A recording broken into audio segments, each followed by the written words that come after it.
आइए जानते हैं आज के प्रमुख अंतर्राष्ट्रीय खबरों को। उससे पहले एक नजर आज के हेडलाइंस पर। ममता बनर्जी के बागियों से ब्रेकफास्ट पर मिले पीएम मोदी। टीएमसी और उद्धव सेना के बागी सांसदों से बोले पीएम मोदी, चिंता की बात नहीं, मैं आपके साथ हूं। यह हमारा अंदरूनी मामला है। एफसीआरए बिल को लेकर अमेरिकी सांसद की टिप्पणी पर भारत का कड़ा जवाब। परीक्षा से 3 दिन पहले ही लीक हो गए थे नीट के सवाल, छात्रों तक कैसे पहुंचे? सीबीआई के चार्जशीट में बड़े खुलासे। 9वीं के छात्र ने 8 लोगों की हत्या कर दी। घर में दादा दादी को मारा, फिर स्कूल में फायरिंग की, बाद में आत्महत्या की। सऊदी अरब पर हुती विद्रोहियों का बड़ा हमला, 4 साल के बच्चे समेत 11 घायल। सऊदी, तुर्की और पाकिस्तान में आज होंगी बड़ी रक्षा डील। भारत के लिए क्या है मायने? ईएमआई पर खरीदा फोन डिवाइस तुरंत नहीं होगा लॉक, आरबीआई का नया नियम।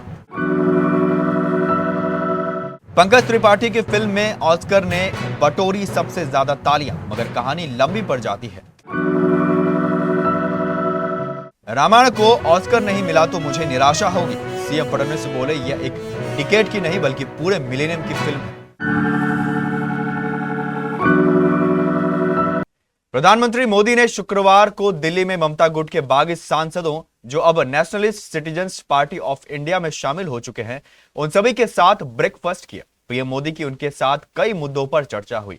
इस ब्रेकफास्ट मीटिंग के बाद बागी टीएमसी सांसद और अब एनसीपीआई नेता शताब्दी राय ने मीडिया को जानकारी दी। शताब्दी राय ने मीडिया से बातचीत करते हुए बताया कि आज प्रधानमंत्री संग एनसीपीआई नेताओं की मुलाकात हुई। ममता की बागी सांसदों ने कहा कि उन्होंने बताया कि हम लोगों को आगे क्या करना है, कैसे आगे बढ़ना है।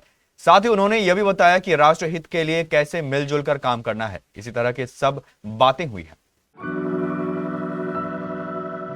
संसद में चल रहे हंगामे के बीच प्रधानमंत्री मोदी ने एनडीए में शामिल नए सांसदों के साथ सुबह के नाश्ते पर मुलाकात की। उनसे सांसदीय बहसों में सक्रिय रूप से भाग लेने का आग्रह किया। सूत्रों के अनुसार सांसद को लोकतंत्र का सर्वोच्च मंदिर बताते हुए पीएम मोदी ने हालिया व्यवधानों पर चिंता व्यक्त की और कहा कि हंगामे के कारण नए सांसदों को सदन में बोलने का अवसर नहीं मिल पा रहा है। कथित तौर पर उन्होंने कहा कि यह उनके साथ अनुचित है और साथ ही यह भी जोड़ा कि संसदीय कार्यवाही सुचारू रूप से चलनी चाहिए। भारत के विदेशी फंडिंग कानून में प्रस्तावित संशोधनों को लेकर अमेरिका के एक सांसद की तीखी टिप्पणी के बाद भारत सरकार ने इस पर कड़ा रुख अपनाया है। विदेश मंत्रालय ने स्पष्ट कर दिया है कि यह पूरी तरह से भारत का आंतरिक मामला है और इस पर फैसला देश की संसद ही लेंगी। बता दें कि अमेरिका के रिपब्लिकन सांसद रिले मूर ने सोशल मीडिया प्लेटफॉर्म एक्स पर पोस्ट कर भारत के फॉरेन कॉन्स्टिट्यूशन अमेंडमेंट बिल 2026 पर सवाल उठाए हैं। उनका आरोप था कि यह बदलाव ईसाइयों और धार्मिक संस्थाओं पर हमला है और इससे भारत अमेरिका के द्विपक्षीय संबंधों पर असर पड़ सकता है। नीट यूजी 2026 पेपर लीक मामले में सीबीआई के चार्जशीट से कई बड़े खुलासे सामने आए हैं। जांच एजेंसी का दावा है कि परीक्षा से 3 दिन पहले ही सवाल लीक हो गए थे और उन्हें व्हाट्सएप, टेलीग्राम और ऑफलाइन क्लासों के जरिए छात्रों तक पहुंचाया गया।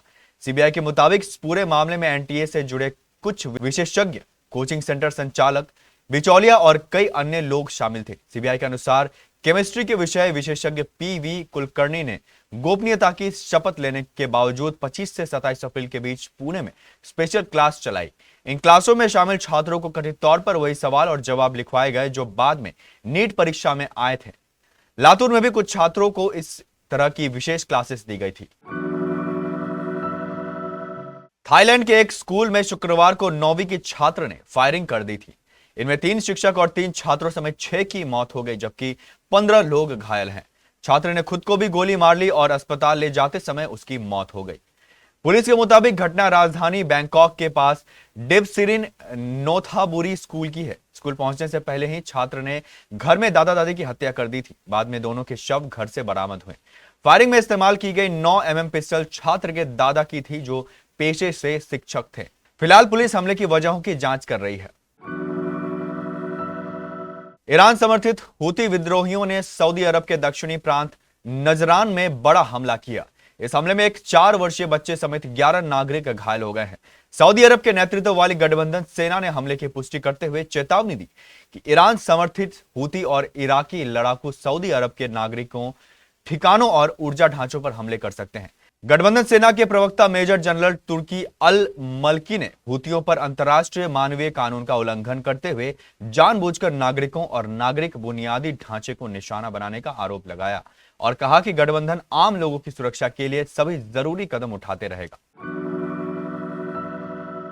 सऊदी सेना और सरकार से जुड़े सूत्रों के हवाले से एएफपी ने जानकारी दी है कि सऊदी अरब, तुर्की और पाकिस्तान शुक्रवार को जेद्दा में एक संयुक्त रक्षा समझौते पर हस्ताक्षर करेंगे।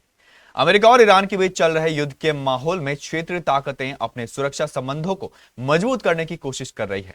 इस युद्ध के असर से खाड़ी क्षेत्र भी प्रभावित हुआ है और हॉर्मुज स्ट्रेट और लाल सागर से होने वाले समुद्री व्यापार पर भी दबाव बढ़ा है।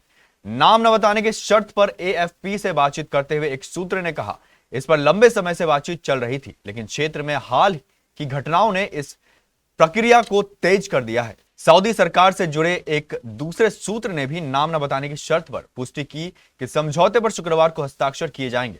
सऊदी क्राउन प्रिंस मोहम्मद बिन सलमान लाल सागर के तटीय शहर जेड्डा में तुर्की के राष्ट्रपति रेजेप तैयब एर्दोगन और पाकिस्तान के प्रधानमंत्री शहबाज शरीफ से मुलाकात करेंगे। स्मार्टफोन, टैबलेट या लैपटॉप को ईएमआई पर खरीदने वालों के लिए भारतीय रिजर्व बैंक ने नए नियम जारी किए हैं। अगर लोन का बकाया चुकाने के बाद भी फाइनेंस किए गए डिवाइस समय पर अनलॉक नहीं किया जाता है तो बैंक या रेगुलेटेड एंटिटी को हर घंटे 250 रुपए का मुआवजा देना पड़ सकता है। यह नया फ्रेमवर्क 1 जनवरी 2027 से लागू होगा। आरबीआई ने यह कदम ईएमआई डिफॉल्ट के बाद फाइनेंस किए गए डिवाइस को रिमोट तरीके से लॉक करने की बढ़ती घटनाओं के बीच उठाया है। रिजर्व बैंक का कहना है कि लेंडर्स को बकाया रकम की वसूली का अधिकार है, लेकिन तकनीक का इस्तेमाल कस्टमर्स पर अनुचित दबाव बनाने या गलत रिकवरी के तरीके के तौर पर नहीं किया जा सकता। ओ माई गॉड 2 के बाद अमित राय ने फिर एक सामाजिक मुद्दा चुना है। इस बार न कोर्ट रूम है न बहसें। कहानी एक बेजुबान के साथ चलती है। वो अपने मालिक को ढूंढ रहा है, लेकिन रास्ते में जो दुनिया दिखती है वो सिर्फ जानवरों के लिए नहीं, इंसानों के लिए भी उतनी ही बेरहम है। फिल्म की शुरुआत पुलिस डॉग सेनापति की विदाई से होती है। इसके बाद कहानी उसके 2 बच्चों ऑस्कर और मोमो तक पहुंचती है। दोनों अलग अलग घरों में पल रहे हैं। फिर एक दिन मोमो गायब हो जाता है। दूसरी तरफ ऑस्कर का मालिक प्रिंस भी लापता हो जाता है। यही से कहानी दिलचस्प हो जाती है। एक बच्चा अपने पालतू दोस्त को ढूंढ रहा है, जबकि एक कुत्ता अपने इंसान तक पहुंचने की कोशिश कर रहा है। तलाश का यह सफर धीरे धीरे डॉग तस्करी, किडनी रैकेट, बाल मजदूरी और गरीब मजदूरों के शोषण जैसे मुद्दों तक पहुंचता है। अच्छी बात यह है कि फिल्म इन बातों को अलग से भाषण बनाकर नहीं परोसती, यह कहानी के साथ साथ चलती रहती है। महाराष्ट्र के मुख्यमंत्री देवेंद्र फडणवीस ने कहा कि फिल्म रामायण को ऑस्कर नहीं मिलता है तो उन्हें निराशा होगी। उन्होंने यह बात गुरुवार को फिल्म रामायण के प्रोड्यूसर निमित मल्होत्रा के प्राइम फोकस स्टूडियो के उद्घाटन के दौरान कही। सीएम फडणवीस ने कहा, रामायण सिर्फ एक डिकेड यानी कि 10 साल की नहीं बल्कि पूरे मिलेनियम यानी कि 1000 साल की फिल्म है। अगर इस ऑस्कर नहीं मिला तो मुझे अकादमी की ज्यूरी से निराशा होगी। उन्होंने मेकर से कहा, मैं आप सभी को बधाई देना चाहूंगा जिन्होंने रामायण के निर्माण में अपना प्रयास किया और अब हम रामायण की रिलीज का इंतजार कर रहे हैं और साथ ही हम प्राइम फोकस के फेज 2 के उद्घाटन का भी इंतजार कर रहे हैं।